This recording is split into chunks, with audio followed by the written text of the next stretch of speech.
when justice wears a star in the cold of space. Osiris Rising, the first installment in the Jack Kessler Chronicles, transports readers to the mining colony of Osiris I, a cold industrial outpost in the far reaches of the solar system. When a miner, Matthew Stevenson, is found dead under suspicious circumstances, Star Sheriff Jack Kessler is drawn into a case that pits him against local law enforcement, corporate powerhouses, and a tangle of political undercurrents. Initially dismissed as an industrial accident, the death's peculiar wound profile hints at advanced and possibly illicit weaponry, igniting Kessler's instincts for foul play.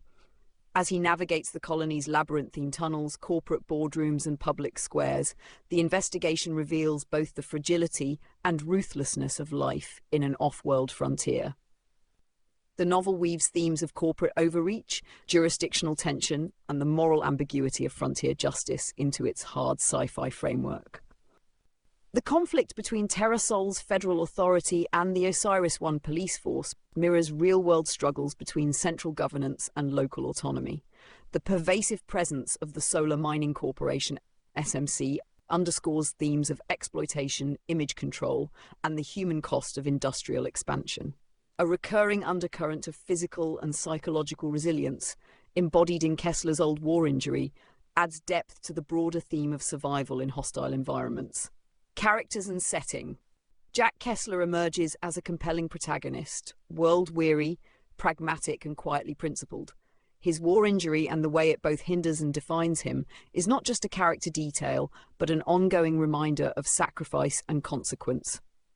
Supporting characters, from Annette Hanamura's loyal efficiency to Sergeant Drummond's rule-bound obstinacy, are sketched with enough personality to avoid archetype. The setting is a major strength.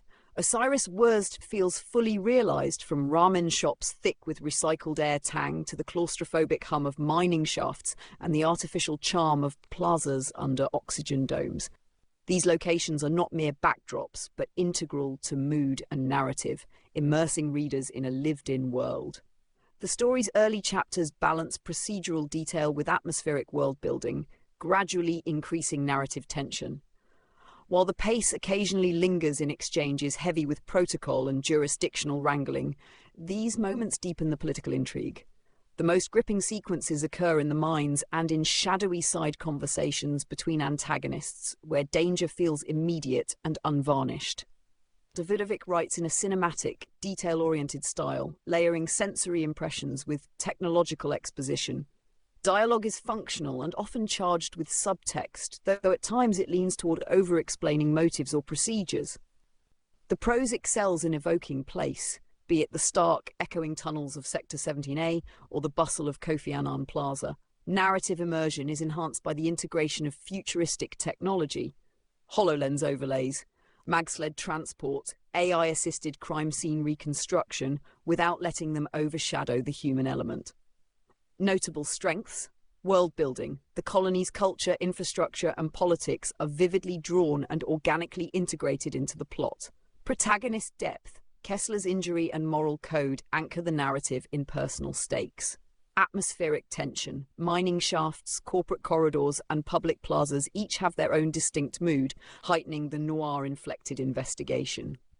Potential weaknesses. Occasional over-exposition. Certain exchanges risk slowing momentum by reiterating procedural or political points already established.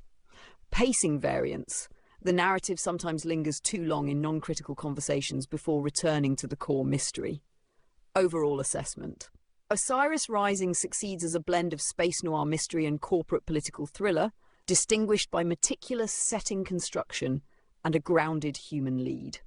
Readers who appreciate the investigative grit of The Expanse or the lived-in sci-fi environments of Blade Runner will find much to enjoy.